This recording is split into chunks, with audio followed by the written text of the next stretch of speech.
Hi, my name is James Raleigh, and this is my final project for New School Creation MOOC 2014. I want to start by talking about the purpose of my school. Basically, I'm completely discouraged by the current education system, primarily due to the fact that students are simply not engaged. And I have yet to be in a school where students are engaged. I've been at 7 schools. And this despite the fact that other adults at the schools, the administration, the teachers, don't either don't recognize or don't accept that students aren't engaged. But it's so clear to me, just by observing students and talking to students, that they are simply not engaged. So the purpose behind my school, I'm going to basically read the goals. One, to nurture children who have the capacity to be happy and self confident through self knowledge and an understanding of and comfort with the world. Two, to make children lifelong learners by equipping them with a love of learning and giving them the skills necessary to continue learning throughout their lives. Three, to give children the tools to do well academically and professionally by teaching them how to think and learn and question and discover and how to express themselves in both spoken and written form. Four, to engender respect for life, people, and the world we live in. Five, to encourage physically active, healthy children. And last but not least, to develop children who will make a difference in the world. So this is my purpose. These are the goals of my school. The pedagogy, how this is going to come about, is through, to a great extent, through experiential learning. I want students to be engaged because I think learning happens when someone is engaged in what they're doing. If they're interested, if it's compelling, then they're going to learn whether they want to learn or not, whether you want them to learn or not. It's how we all learn. So I think it's important that what we present to children is compelling, it's relevant to them, it is meaningful, it's challenging, it's genuine, it's authentic. So experiential learning is essential. Cooperative learning, also, you can say collaborative learning, learning how to work with others. I do not believe in competition. I don't think the world, we don't compete directly with people normally, and we don't need students to compete in school. So collaborative learning, but at the same time, self-reliance. So as essential as it is to collaborate with others, it's also equally important to be able to do something on your own from beginning to end.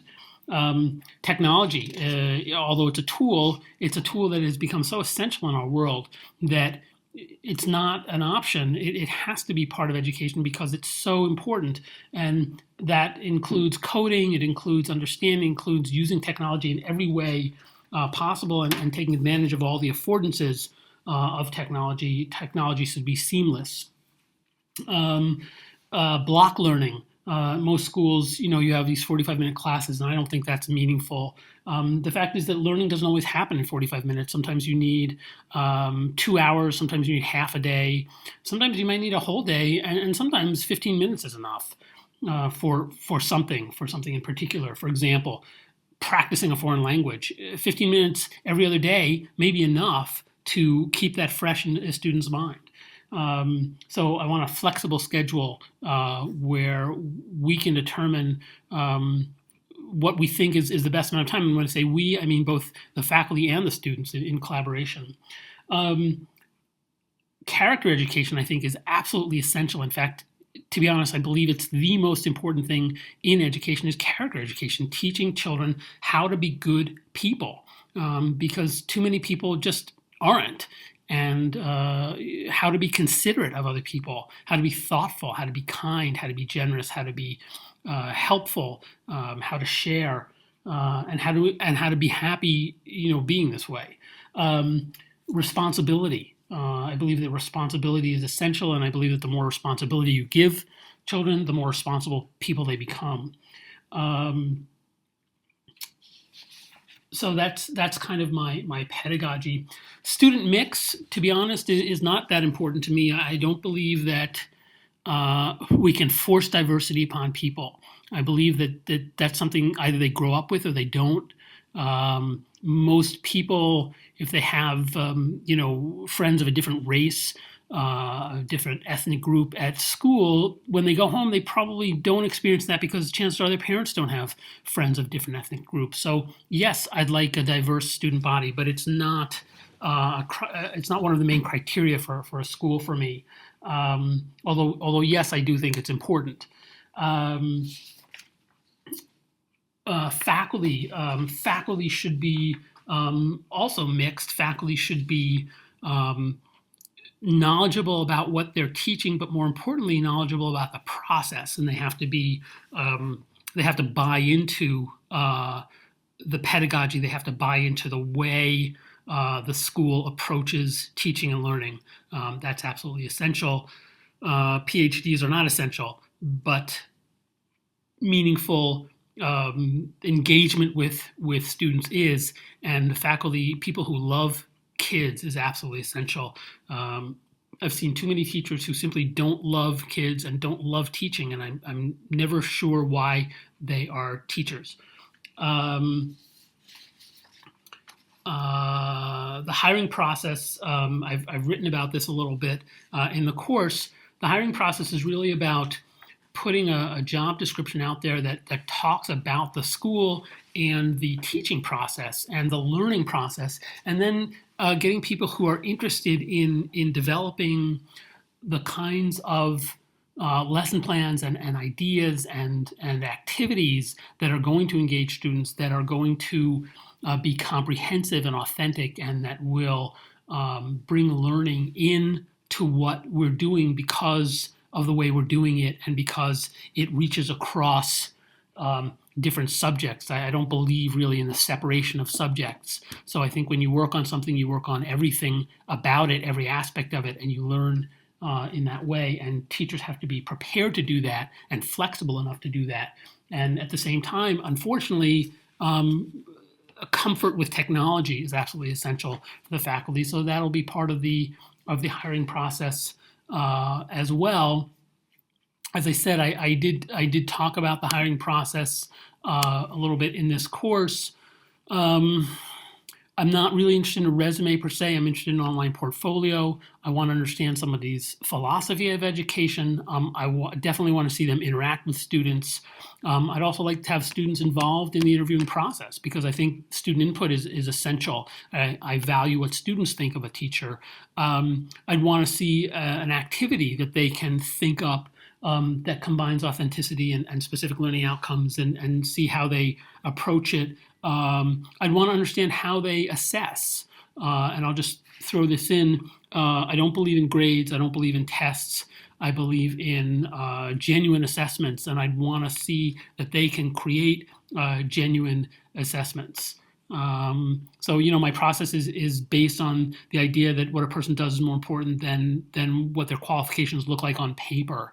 That genuine interaction with students reveals to what extent a person is an educator, and that the best teachers are going to have thought a lot about teaching and learning, and that they're eloquent enough to be able to express themselves just as we want the students to learn how to express themselves. So that's kind of the hiring process. Neighborhood, to be honest, is not that important to me. It's what happens inside the school that's much more important. Access to facilities is important, and if we need that, then we want to be in a place where that can happen. And if that's not going to happen where we are, then we'll make it happen in different ways through virtual field trips, etc. But the neighborhood, to be honest, is not that important to me, and that's kind of related to the fact that the student mix is not that important to me. Yeah, I'd like half girls, half boys. Yes, I'd like a mix of races and religions and everything, because I think that's a value. But since I'm really thinking of starting around fifth grade, I'm not going to. That may be too late for teaching diversity. But of course, I think if if your students are if you're educating character, if you're teaching character, if you're modeling character, then diversity will be of value to them, and they will respect that. Design, school design, here again, I've shown this a little bit in the course.